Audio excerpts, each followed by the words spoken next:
मालेगावातील नारायण प्रभूंच्या रुजिकुंज बंगल्याच्या बऱ्याच अंतरावर ओंकारेश्वर भटांचं त्यांनी इथे आल्यावर विकत घेतलेलं पुढे मागे अंगण असलेलं 3 खणी कौलारू घर होतं. दुरून त्या घराकडे पाहणाऱ्याला त्या घरावर चढलेली भोपळ्याची वेल पहिल्यांदा लक्ष वेधून घ्यायची. त्या अंगणातली 2 नारळाची झाडं त्या घरावर सावली टाकत उभी होती आणि घरामागची विहीर त्या घरातल्या माणसांची तहान भागवत होती.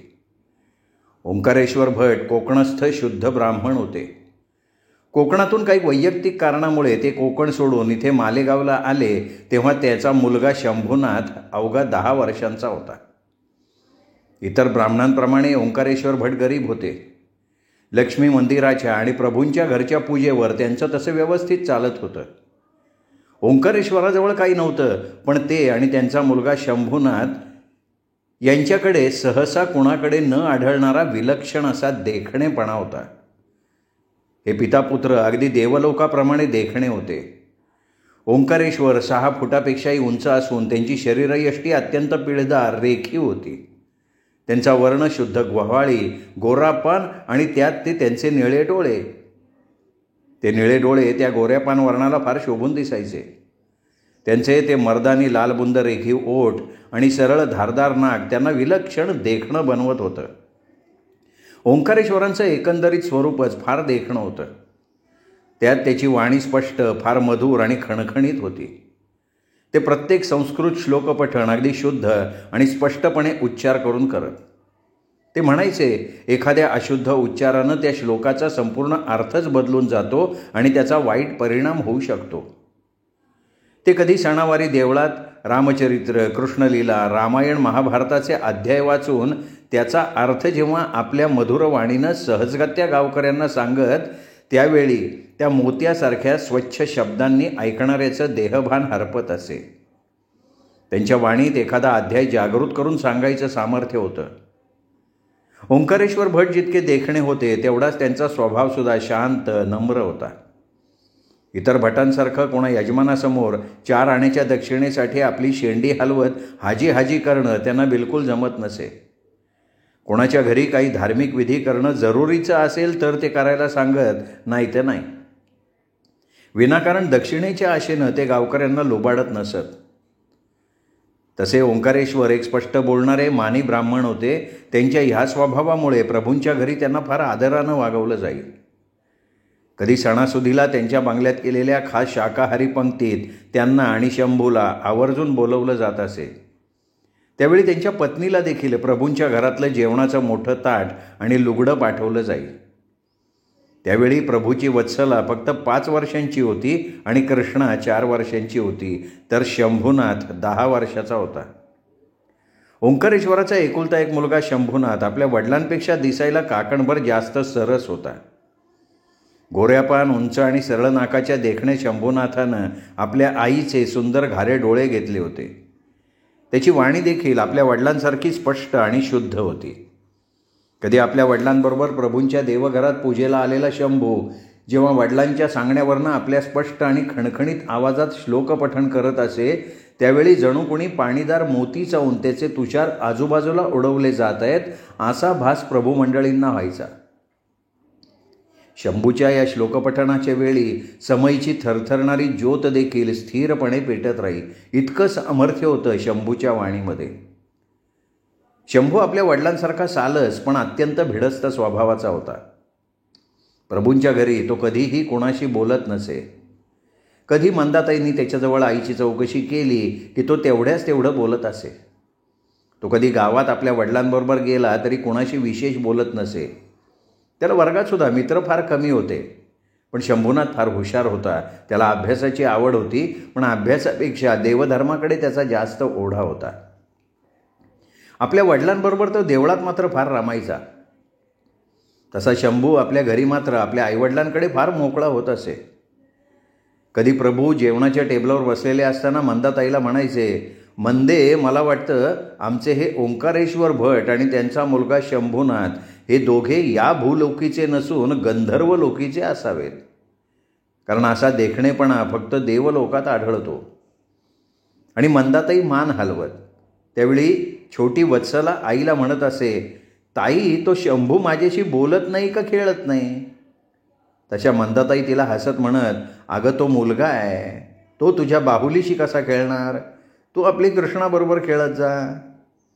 आणि मग वत्सला फुरंगटून म्हणायची, ताई ती कुठे माझ्याशी खेळते? प्रभूची वत्सला देखणे शंभूला अगदी लहानपणापासून पाहत आली होती आणि नंतर त्याचा व्हायचा तो परिणाम झालेला होता. ओंकारेश्वर आपल्या छोट्या शंभूला प्रभूच्या देवपूजेला किंवा देवळातल्या देवपूजेला तसंच कोणाच्या घरच्या धार्मिक विधींना मुद्दाम आपल्याबरोबर घेऊन जात आणि त्यांनी ते सगळे धार्मिक विधी शिकावेत म्हणून त्यालाच ते करायला लावत. त्यावेळी तो मध्ये कुठे चुकला की ते त्याला सावरून घेत.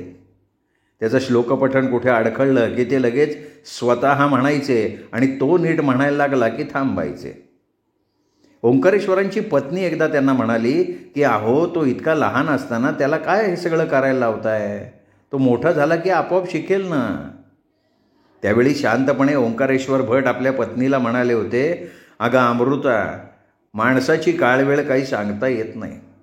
मी शंभूला हे सगळं आत्ताच का शिकवतो? तर त्याला हे सगळे धार्मिक विधी नीट जमावेत. पुढे हेच सगळं करून त्याला आपला चरितार्थ चालवावा लागणार आहे. कारण म्हटलंय ना, जरी दिशांना वेगवेगळे वृक्ष असले आणि ते पारिजातकासारखे सुगंधित असले तरी कोकिळेच्या अंतःकरणात एक आम्रवृक्ष हाच असतो. तसंच ब्राह्मणाच्या आयुष्यात देवपूजा हेच महत्त्वाचं असतं. हे ऐकून अमृता हसली होती. शंभूला आपली आई, आपले वडील अगदी देवतुल्य होते. तो रोज सकाळी उठल्याबरोबर प्रथम बाबांना आणि आईला अगदी पायाला हात लावून वंदन करायचा. त्याची आई त्यावेळी कौतुकानं म्हणायची, चला उठला ग माझा श्रावण कुमार. ओंकारेश्वरांच्या पत्नी अमृता आपल्या पतीपेक्षा 10 वर्षांनी लहान होत्या. अमृता सर्वसाधारण रूपाची, गोरीपान आणि सुंदर घाऱ्या डोळ्यांची बुद्धिमान स्त्री होती. तशी ती कोंड्याचा मांडा करून घालणारी सुगरण आणि घरकामात फार दक्ष होती. अमृता काही शिकली नव्हती तरी देखील एखाद्या गोष्टीचा काय परिणाम होईल हे ती बरोबर ओळखायची. आपल्या देखण्या पतीच्या आणि मुलाच्या सहवासात ती फार तृप्त होती. तिच्या जीवनाबद्दल काही अपेक्षा नव्हत्या. ती नेहमी देवपूजा आटोपली की लक्ष्मीजवळ हात जोडून प्रार्थना करायची की हे माते लक्ष्मी, तू मला अगदी तुझ्या विष्णूसारखा पती दिलास आणि श्रावणकुमारसारखा पुत्र दिलास. आता मला तुझ्याकडून काहीही नकोय, फक्त तुझा पदर नेहमी माझ्या कुटुंबावर असू दे. तरी त्या 3 खणी घरात लक्ष्मीची मातीची मूर्ती होती, पण खरी लक्ष्मी नव्हती. अमृताच्या गळ्यात एक सोन्याचं मंगळसूत्र, कानात मोत्याच्या कुडी आणि हातात 4 काचेच्या बांगड्या होत्या. पण ब्राह्मणांच्या स्त्रिया जशी सणवारी किंवा वटपौर्णिमेला नथ घालतात तशी नथ तिच्याजवळ नव्हती. ते 3 जीव एकमेकांवर नितांत माया करत आणि ती माया हीच त्या घरातली लक्ष्मी होती. कधी ओंकारेश्वर अमृताला म्हणायचे, अमृते, आपल्या घरात लक्ष्मी नाही, तुला चांगले दागदागिने मी देऊ शकत नाही, याचं तुला कधी दुःख होत नाही का? त्यावेळी चतुर अमृता हसत हसत म्हणत असे, अहो ऐका, संपत्ती मिळवण्यासाठी प्रत्येकाला दुःख सहन करावं लागतं. ती मिळवल्यावर देखील ती सांभाळण्यासाठी दुःखच सहन करावं लागतं. आता संपत्ती मिळवण्यात दुःख आहे, ती खर्च करण्यात दुःख आहे, मग अशा दुःखमय संपत्तीचा उपयोग काय? ती नाही आहे हेच बरं आहे का नाही? अशा वेळी ओंकारेश्वर हसत आणि म्हणत, शंभूनाथा, तुझी आई अगदी आर्य पत्नी आहे बघ. बघ बघ कशी वडिलांना सांभाळून घेतीये. अमृता, ओंकारेश्वर आणि शंभूनाथ आपल्या त्या घरात फार सुखी होते, तृप्त होते. आता कधीकधी घरातल्या फार सुखालाही देवाची नजर लागते आणि लक्ष्मीजवळ नेहमी मला काही नको असं मागणाऱ्या अमृताच्या सुखाला नंतर लक्ष्मीचीच नजर लागलेली होती. अमृतानं आपल्या परसदारी अनेक भाज्या लावल्या होत्या. त्या भाज्यांजवळची 2 फुलझाडं नेहमी अमृताला आणि लक्ष्मीला केसात फुलं माळायला आपली फुलं देत असत. घरासमोरची ती 2 नारळाची झाडं तिच्या घराला सावली आणि स्वयंपाकाला नारळ देत असत. शंभू लहानपणापासून आपल्या वडिलांबरोबर प्रभूंच्या घरी जायचा तेव्हा तिथलं ते ऐश्वर बघून त्याचे डोळे दिपायचे आणि नंतर तो घरी येऊन आईच्या गळ्यात हात घालून तिला म्हणत असे की आई, प्रभू काकासारखं आपलं घर आणि देवघर का नाही आहे ग? ते प्रभू काका खूप श्रीमंत आहेत. मग आई, माझे बाबा का नाही तसे श्रीमंत? तेव्हा छोट्या शंभूनाथाच्या हातावर साखर टेकवत अमृता त्याला म्हणायची, शंभू, त्याचं काय झालंय बाळा? एकदा दिवाळीच्या दिवशी लक्ष्मी आपल्या ह्या अंगणात आली. तिला तू आणि तुझे बाबा खूप आवडले, म्हणून तिने आपल्या विष्णूचा सगळा देखणेपणा तुला आणि बाबांना वाटून टाकला. आणि नंतर ती गेली प्रभूंच्या अंगणात. मग तिने सगळी संपत्ती प्रभू काकांना देऊन टाकली. शंभू, ज्याच्या वाट्याला जे आलं ते त्यांनी घेतलं. त्यावेळी शंभूनं, खरं म्हणते साई, मला आता कळलं बाबा का गरीब आहेत, असं म्हणाला आणि लहान शंभूनं आपलं डोकं हलवलं. शंभूनाथाला फार लहानपणापासून आपल्या आईवडिलांकडनं चांगले संस्कार मिळालेले होते. त्याच्या बाबांनी त्याला अगदी लहानपणापासून अभंग, श्लोक, भजनं, ओव्या शिकवल्या आणि त्या सगळ्याचा अर्थ कसा रसाळ आणि मनाला शांती देणारा असतो हे त्याला समजावून सांगितलेलं होतं. प्रत्येक मनुष्यानं आपल्या काया वाचेनं कसं शुद्ध राहावं हे त्याच्या मनावर बिंबवलं होतं. मनुष्याच्या वरवरच्या सौंदर्यापेक्षा त्याच्या स्वच्छ अंतःकरणाचं सौंदर्य सर्वश्रेष्ठ असतं हे त्याच्या बाबांमुळे शंभूनाथाला कळलं होतं. आणि सगळ्या दयेत भूतदया श्रेष्ठ आहे हे त्याला पटलं होतं. असेच दिवस जात होते. ओंकारेश्वराच्या घरात शंभूनाथ वाढत होता आणि इकडे प्रभूंच्या घरात वत्सला आणि कृष्णा वाढत होत्या. वत्सलाचा 13वा वाढदिवस प्रभूंनी मोठ्या थाटामाटात करून ओंकारेश्वरांना एक गाय दान केली होती. ती आमची गौरी. गौरीच्या येण्यानं अमृता फार खुश झाली होती. आता तिच्या घरात दूध दुभत्याची कसलीही कमी नव्हती. गौरी अमृताची विलक्षण लाडकी होती. रोज सकाळी अमृतानं तिला अंजारून गोंजारलं की नंतरच ती चाऱ्याला तोंड लावायची आणि दुपारी वरणभाताचा घास तिच्या तोंडी घातल्यावर अमृता जेवायची. गौरी अगदी तरुण, दिसायला देखणी अशी सफेद रंगाची गाय होती. शंभूनाथाला सगळ्या सणांपेक्षा गौरी गणपतीचे दिवस फार आवडत. गणेश उत्सवाच्या दिवशी मालेगावातले गणपती प्रत्येक घरोघरी पाटावर बसून यायचे आणि मोदक खात आपल्या आरत्या ऐकायचे. त्यावेळी घरोघरी फुलांचा, उदबत्तीचा, मोदक करंज्याचा वास दरवळत राहायचा आणि सगळं वातावरण मंगलमय होऊन जायचं. सर्व मालेगाव 4, 8, 1 दिवसांच्या, 1 महिन्याच्या पाहुणचाराला आलेल्या लंबोदराचा पाहुणचार करण्यात गुंतलेले असत. त्याच्या समोरचा दिवा विझू नये म्हणून धडपडत असत. प्रभूच्या रुजिकुंज बंगल्यात 4 दिवसांचा गणपती आणला जायचा. त्यावेळी मात्र त्या बंगल्यात अत्यंत कडक सोवळं पाळलं जात असे. या 4 दिवसात तिथे काही अभद्र शिजवलं जात नसे, तर प्रभूंच्या बंगल्यात मोदक, ओल्या नारळाच्या करंज्या, पुरणपोळ्या, लाडू, अनेक प्रकारच्या खिरी आणि फळांचे वास दरवळत असायचे. दुपारच्या जेवणाला श्रीखंडपुरी, वरण भात, बटाट्याची भाजीपुरी असं ब्राह्मणी जेवण पाटावर बसून ओरपलं जाई. या खास पंक्तीत 4 दिवस ओंकारेश्वर भट आणि शंभूनाथ असत. अमृताला घरी ताट पाठवलं जाई आणि प्रभू मंडळी नाक मुरडत मुरडत हे जेवण कसं तरी घशाखाली घालीत. प्रभूंच्या घरच्या या गणपतीला शेंद्री गणपतीच्या जवळ ठेवण्यात येत असे. या गणपतीची पूजा अर्चा मात्र ओंकारेश्वर भट सकाळी, दुपारी आणि संध्याकाळी येऊन आरती म्हणून करत असत आणि 5व्या दिवशी गणपतीचं गावच्या नदीत विसर्जन केलं की नंतर प्रभू मंडळी मटण मच्छी खायला मोकळी होत. छोट्या शंभूला या गणपतीचं अत्यंत आकर्षण होतं. प्रभू काकांच्या घरी जसा गणपती आणतात तसा बाबांनी सुद्धा आपल्या घरी आणावा. आपण सुद्धा ओरडून म्हणावं, गणपती बाप्पा मोरया. आपल्या घरी असे गणपती बसले की आईने रोज त्यांना मोदक, पुरणपोळ्या खाऊ घालावेत आणि बाबांबरोबर आपण जोरात टाळ्या वाजवत आरती म्हणावी, गणपतीला दुर्वा व्हाव्यात आणि गणपतीचा निरोप घेताना ओरडून म्हणावं, गणपती बाप्पा मोरया, पुढच्या वर्षी लवकर या. आणि नंतर आपण पुढच्या वर्षी गणपती यायची वाट बघत राहायचं. आपल्या घरी गणपती बसवण्याचं त्याचं स्वप्न होतं, पण त्याचं हे स्वप्न कधी साकार झालेलं नव्हतं. छोट्या शंभूनं कधी घरी गणपती बसवण्याचा हट्ट धरला की त्याचे बाबा त्याला सरळ नकार देत. कारण त्यांना माहिती होतं एकदा घरात गणपती बसवले की नंतर दरवर्षी गणपती बसवावाच लागतो, गणपतीसाठी घरचा नैवेद्य करावा लागतो. आता प्रभूंच्या आणि गावातल्या काही लोकांच्या घरच्या गणपतीची पूजा ओंकारेश्वर भटच करत असत. त्यामुळे त्यांना थोडासुद्धा वेळ मिळत नसे आणि असं असताना घरात वेगळा गणपती आणून बसवणं हे उगाच खर्चाचं आणि वेळ घेणारं होतं. ते म्हणत, प्रभूंचा गणपती, गावातले गणपती आपलेच आहेत, म्हणून वेगळा असा गणपती घरात आणण्यात काही अर्थ नाही. आणि अमृताला सुद्धा ते पटलं होतं. त्यावेळी रागावलेल्या शंभूला जवळ घेऊन त्याची आई त्याची समजूत काढत म्हणायची, बाळ, अरे गणपतीला तू मने भावे कसाही नमस्कार कर, त्याला तो नमस्कार पोचतो. त्यासाठी आपल्या घरी वेगळा गणपती आणायची जरुरी नाही. तरी शंभू, आपण तुझ्यासाठी पुढच्या वर्षी तरी आपल्या घरात गणपती बसवायचं बघूया हां. परंतु शंभूच्या आयुष्यात ते गणपती घरी बसायला कधी आलेच नाहीत आणि अशीच वर्ष जात राहिली. शंभू मॅट्रिक झाला आणि आपल्या वडिलांबरोबर आणि राघव काकांबरोबर गावातला देवधर्म करायला लागला. राघव काका आणि सावित्री काकू शंभूनाथला आपला मुलगाच मानत. तरुण शंभूनाथ आता विलक्षण देखणा दिसायला लागला होता. मालेगावातल्या पोरीबाळींची नजर त्याच्यावर रेंगाळून थपकायची आणि अमृता रोज आपल्या पोराची दृष्ट काढायची. तरीसुद्धा प्रभूंच्या त्या काळ्याभोर डोळ्यांच्या वत्सलाची नजर शंभूला लागलीच होती.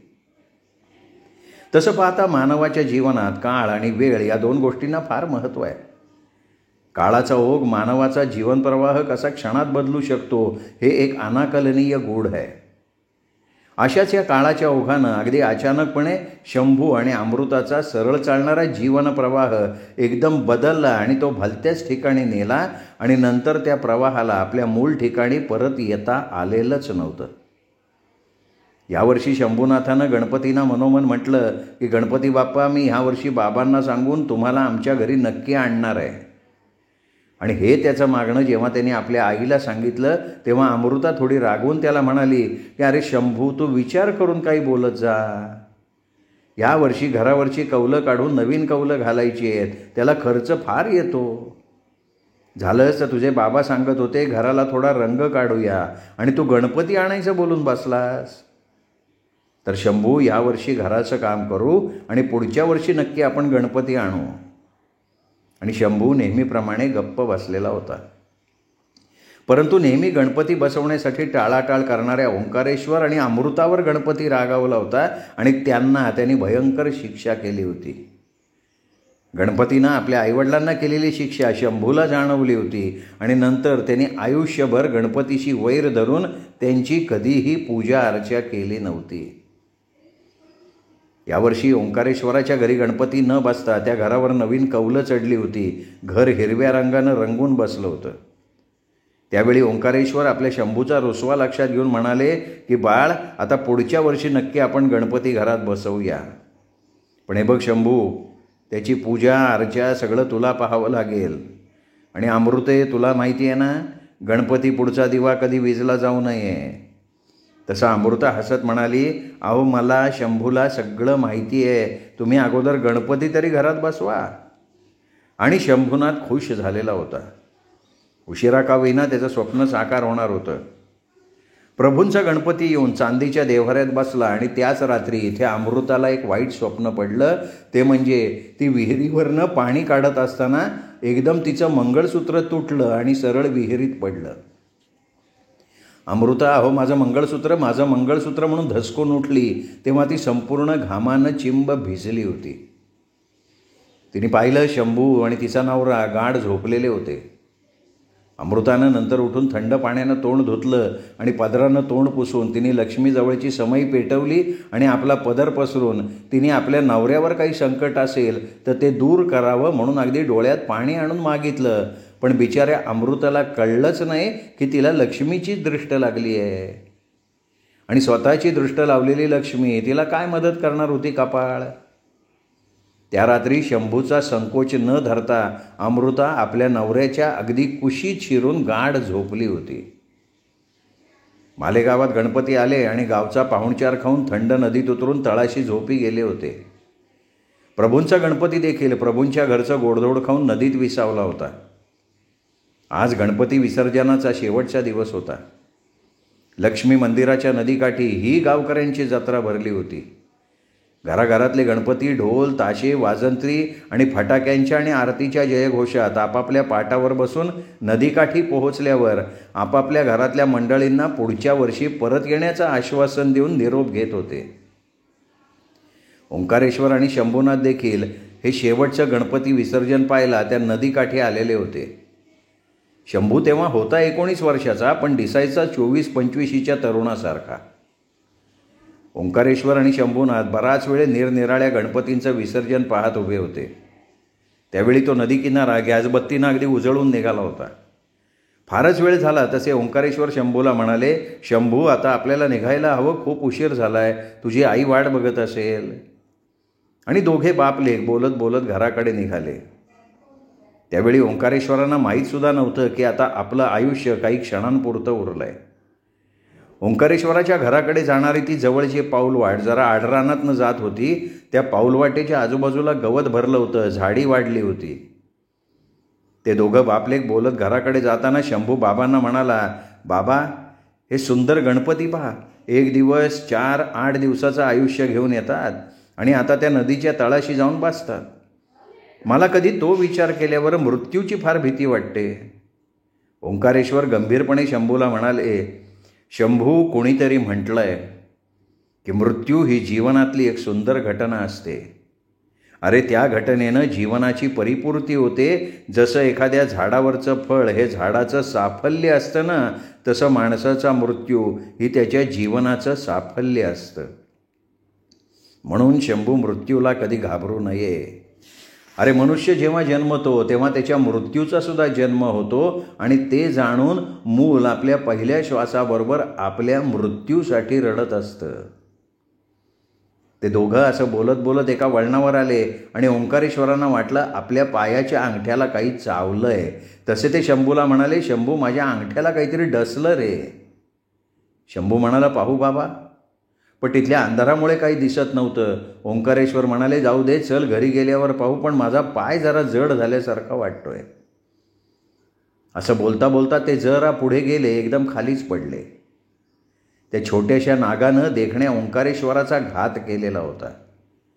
शंभूनाथ त्यांना दवाखान्यात नेण्यापूर्वी ओंकारेश्वर काळे निळे पडून तोंडातून फेस येऊन आचके देत आपल्या जीवनाचं साफल्य करण्यासाठी आपल्या लाडक्या पत्नीला आणि मुलाला सोडून गावातल्या गणपतीबरोबर निघून गेले होते. जणू गणपतीनं रागावून त्यांना आपल्या बरोबर नेलेलं होतं.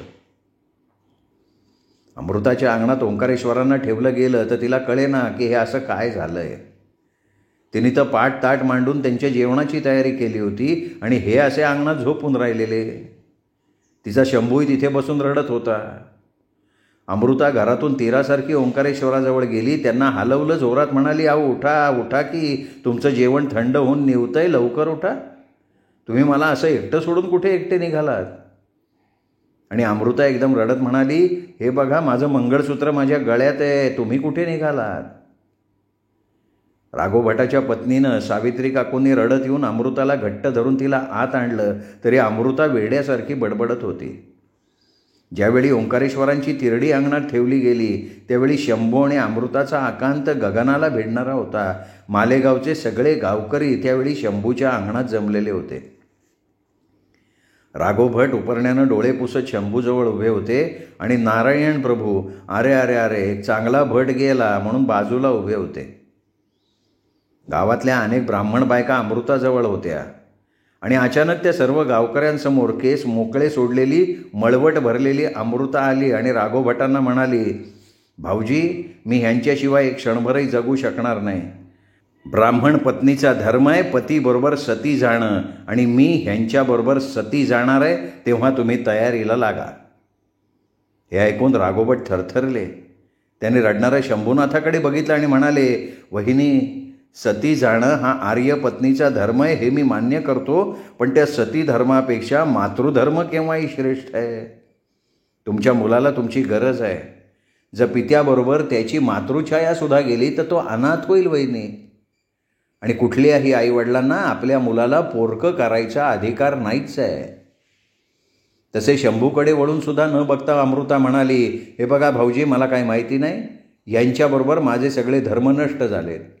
जर तुम्ही आणि गावकऱ्यांनी मला सती जाण्यास मान्यता दिली नाही तर मी ह्यांच्या प्रेतांना अग्नी देऊ देणार नाही. तिथे जमलेल्या सगळ्या लोकांमध्ये कुजबूज सुरू झाली.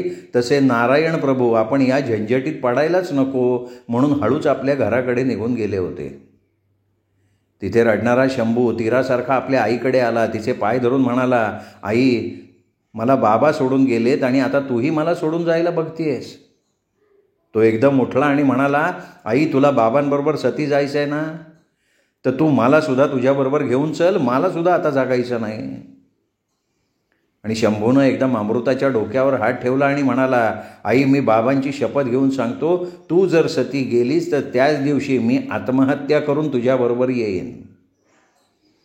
हे ऐकून एकदम शहारून अमृतानं शंभूकडे बघितलं आणि ती शांतपणे राघोबटांना म्हणाली, भाऊजी, यांच्या प्रेताला अग्नी द्या, पण मी माझे केस कापणार नाही किंवा लाल आलवण नेसणार नाही.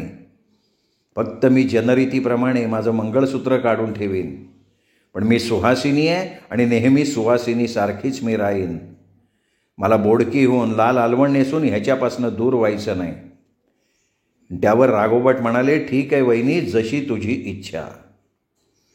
अमृतानं शंभूमुळे आपलं सती जायचा बेत रद्द केला, तरी नंतर ती कशी तरी जगत राहिली होती. नियतीनं आपल्या एकाच फटकाऱ्यानं शंभूचं आणि तिचं आयुष्य उद्ध्वस्त करून टाकलं होतं. आपल्या पतीच्या अचानक मृत्यूनं अमृता शरीराने आणि मनाने पार ढासळली होती. खरं तर तिची जगण्याची आसक्तीच गेली होती. अनेक वेळा तिला वाटायचं असंच उठावं, विहीर जवळ करावी, पण शंभूमुळे तिचे पाय बांधले गेले होते आणि त्यामुळे आता तिला शंभूचा सुद्धा राग यायला लागला होता. तिच्याजवळ ओंकारेश्वराचा एक फोटो होता. तो फोटो आपल्याजवळ घेऊन त्या आपल्या आतल्या खोलीत ती पडून राहायची. अमृताला आपल्या जेवणाखाण्याची शुद्ध नव्हती किंवा आपल्या शरीरधर्माची सुद्धा. अमृता अगदी भ्रमिष्ट झाली होती. शंभूनाथ आपल्या आईच्या या भ्रमिष्ठ अवस्थेमुळे फार हादरला होता. काल परवा तर त्याच्या वडिलांच्या छत्राखाली तो, त्याची आई किती सुरक्षित जीवन जगत होते आणि आज ते दोघं एकदम उघडे पडले होते. त्यात त्याच्या आईची ही परिस्थिती. त्यावेळी शंभूला मात्र सतत एकच वाटत राहिलं, त्याच्या बाबांनी घरी गणपती बसवला नाही म्हणून गणपतीने त्या सगळ्यांना ही शिक्षा दिली आहे. त्यामुळे गणपतीबद्दल एक भयंकर आढी शंभूच्या मनात खोलवर रुतून राहिली होती. एकदा शंभूनं उठून आपल्या देवघरातला लहानसा गणपती उचलला आणि तो पुटपुटला, गणपती, तू विघ्नहर्ता नसून विघ्न करतायस. मी शंभूनाथ आज तुला सांगतो की मी जिवंत असेपर्यंत माझ्या घरात तुला कधीही बसवलं जाणार नाही किंवा मी तुझी कधीही पूजा करणार नाही. असं म्हणून शंभूनं तो गणपती आपल्या विहिरीत न टाकता सरळ रस्त्यावर फेकून दिला आणि नंतर विहिरीवर जाऊन शंभूनाथ ढसा ढसा ढसा रडत बसलेला होता. शंभूनाथला आपल्या वडिलांच्या अचानक मृत्यूपेक्षा आपल्या आईचं ते अहोरात्र तळमळणं बघवत नव्हतं. 4-5 दिवसात ती अकाली म्हातारी होऊन गेली होती आणि तिची कशी समजूत काढावी हे शंभूला कळत नव्हतं. खरं तर त्याचीच समजूत काढणारं तिथं कोणी नव्हतं.